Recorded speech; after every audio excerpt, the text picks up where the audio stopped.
Now that we've learned what an inductor is, we're ready to talk about inductors as elements in a circuit.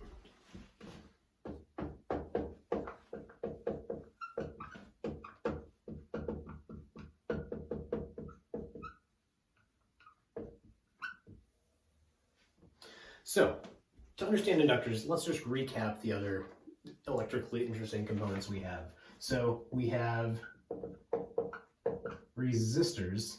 I guess I'll draw the symbol.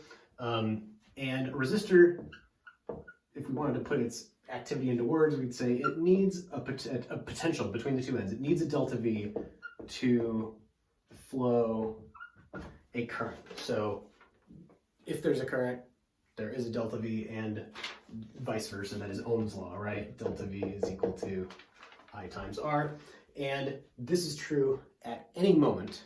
And if we're actually being careful here, I'm going to put delta V equals minus IR in the direction of current flow. So that is, if we are moving with the current, our voltage is going to decrease across the resistor by minus IR. All right, we also learned about capacitors. So capacitors, they store this separated charge on their plates. And really what that means is you need to have a current that has already flowed onto a capacitor, that has given it some charge, in order for there to be a potential difference. So it has a delta V after current flows onto it, and the amount of charge on the plates is equal to the integral of the current, right? So total charge Q is the integral over time of the rate of charge that we're adding to the capacitor. And we also know Q is equal to C delta V. So we have another equation relating our current to our voltage. There is just this pesky integral that we may have to deal with at some point. Okay, so our inductor, our new circuit element. So the symbol for an inductor is basically a cartoon solenoid. So it looks like this. Well,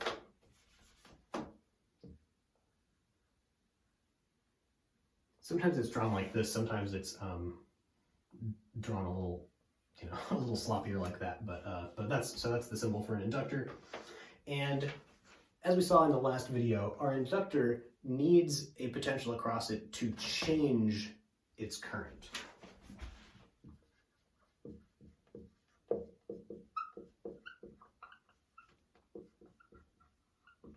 So in other words, when we try to flow a voltage through an inductor, when we need to flow a current through an inductor, that current is going to have to build up over time as we give that inductor this potential difference between the ends. We'll deal with more math on this in just a second, but this is good enough for now.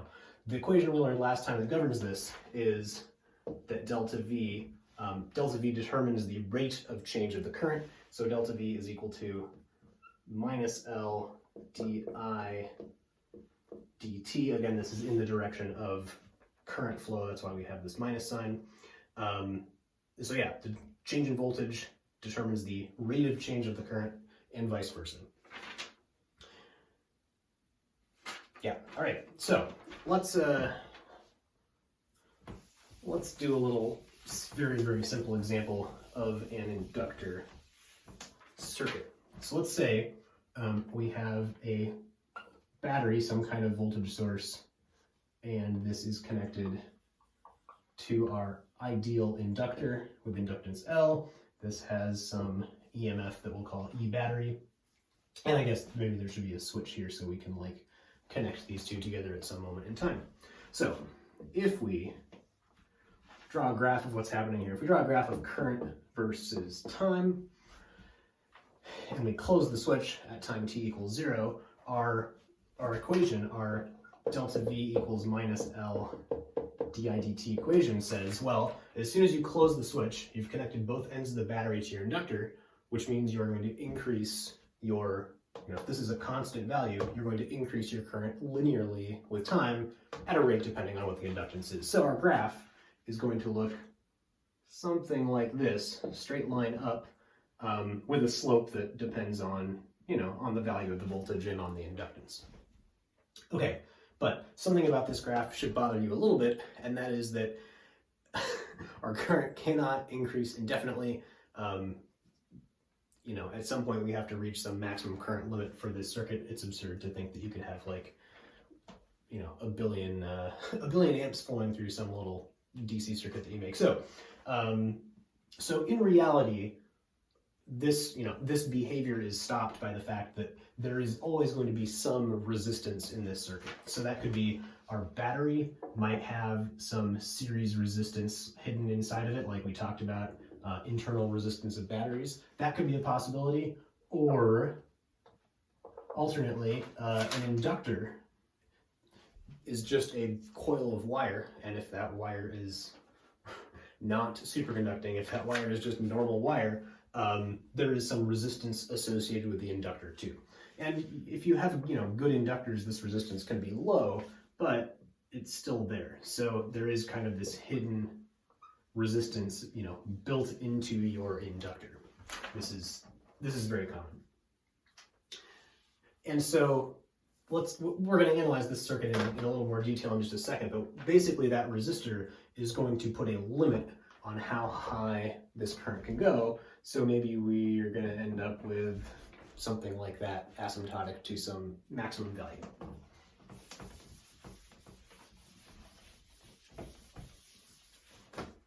Okay, so let's draw a more complete circuit.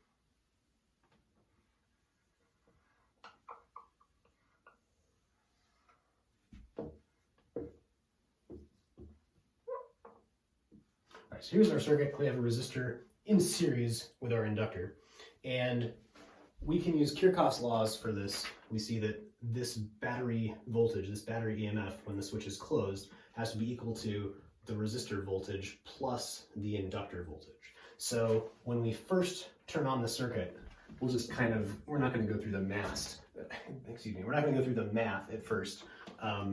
We're just going to kind of think about different steps that are going to happen. So at first, after closing the switch, what is going to happen? Well, at that instant, we do not have any current flowing through our inductor yet, because again, current is this thing that has to build up in an inductor. So if our current is 0, then our delta V across our resistor is also equal to 0, because V equals IR, right? And that means that across the inductor, we have all of this battery voltage, right? If these two have to add to this, and this is 0, we know this is the whole battery voltage. So if there's a big voltage across our inductor, we are going to get a relatively steep increase in our current versus time graph. After a little while,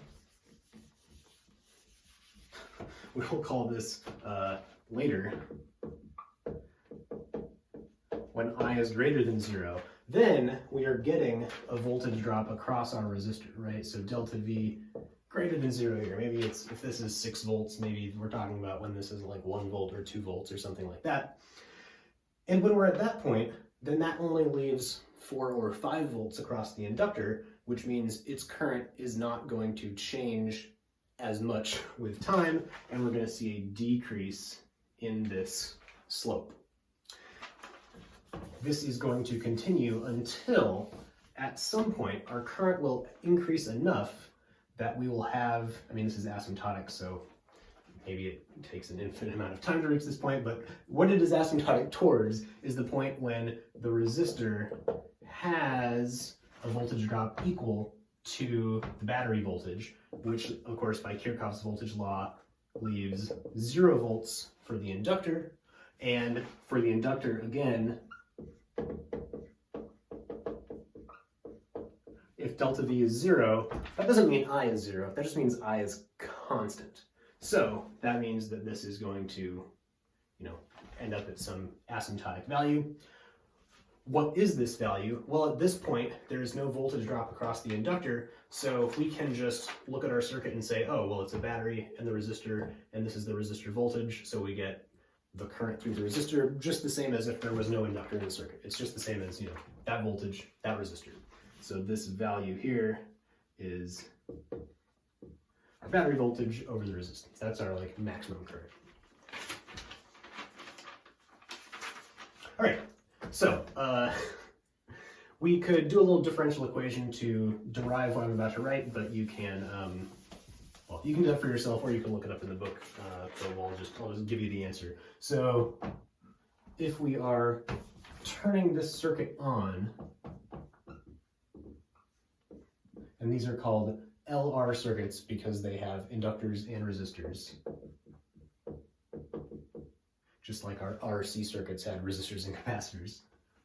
So for turning our LR circuit on, we get the following equation. I is equal to I naught times 1 minus e to the minus t over tau. Gosh, this is looking kind of familiar. We also have an exponential equation just like we had for RC circuits. So there are some serious, parallels, similarities between LR circuits and RC circuits. So we get this exponential behavior, but before, for our RC circuits, remember, our current was always decaying with time, right? We always had our current going down to 0 as charge built up on the capacitor. Here for our inductors, this current is going, up to, asymptotically up to this value. Right, if we are turning the circuit off, which I did not show, if we are turning our RC circuit voltage off, we see that the current takes time to decrease. So for turning the circuit off, we have our exponential decay again.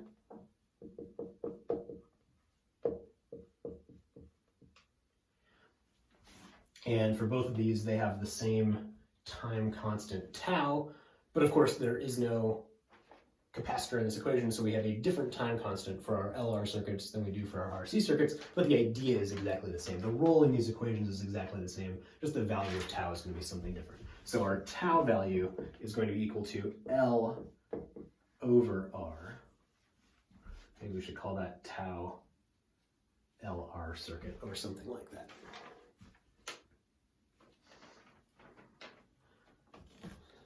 All right.